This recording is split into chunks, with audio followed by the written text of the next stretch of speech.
காட்டிலேயே அதிகம் விளையாடும் விலங்கு யார் என்றால் அது குரங்கு கிட்டுதான். இப்போது சிரி. ஒரு நாள் கிட்டு மரத்தில் துணிஞ்சிலோன யார் தோன்றது? ஹலோ கிட்டு, என்ன செய்து கொண்டிருக்கிறாய்? உள்ள பார்த்த ராஜா. இன்னைக்கு கொஞ்சம் வேடிக்கை பண்ணலாமே என்று நினைத்த கிட்டு ஒரு ஆப்பிளை எடுத்தது. டம்! ஆப்பிள் நேராக யானை ராஜாவின் முதுகில் விழுந்தது.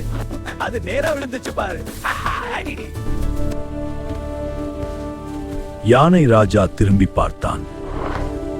அட, மழையா என்ன?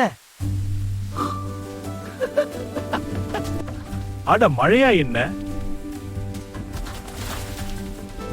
அத பார்த்து அருகில் இருந்த மான் மித்ரா எல்லாரும் சிரிக்க ஆரம்பித்தாங்க. நரி நந்து கொஞ்சம் சுட்டி, அதுக்கு வேடிக்கை யோசனைகள் நிறைய. பாருங்க இந்தா, எப்படி இருக்கு? நாமெல்லாம் சேர்ந்து ஓட்டப்பந்தயம் வைக்கலாமா? அனைவரும் ஒத்துக்கொண்டார்கள்.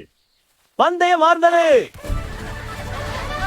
யானை ராஜா மெதுவாக, மான் மித்ரா வேகமாக, குரங்கு கிட்டு மரங்களில் இருந்து குதித்துக் ஆனால் கொண்டு, நரி நந்து அது ஓடாம வழியிலே ஒரு மரத்தடியில உட்கார்ந்து ஜூஸ் குடிக்க ஆரம்பிச்சது. நந்து, நீயே ஓடல? நான் மூளை ஓட்டுன கால்கள்ல. அந்த காட்டிலே மெதுவாக நடப்பது ஆமை முத்து.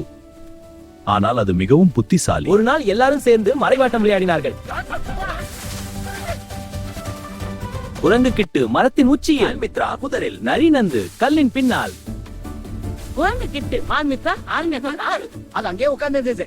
எல்லாரும் கேட்டார்கள். முத்து அமைதியாக சொன்னது. கிட்டு மான் மித்ரா நான் ஒளியல, ஆனால் என்னை யாரும் கவனிக்கல. யானை ராஜா, உன் காது ரொம்ப பெருசா இருக்கு. கொஞ்சம் நிறுத்து. இந்த முறை யானை ராஜாவுக்கு கொஞ்சம் கோபம் வந்தது. கிட்டு வேடிக்கை நல்லது, ஆனால் அளவு இருக்கணும். சாரி ராஜா, இனிமே யாரையும் காயப்படுத்த மாட்டேன்.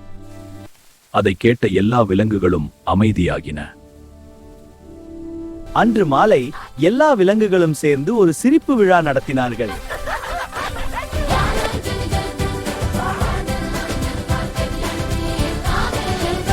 நாம் எல்லாரும் சிரிக்கணும், ஆனால் ஒருவருக்கொருவர் மரியாதையோட.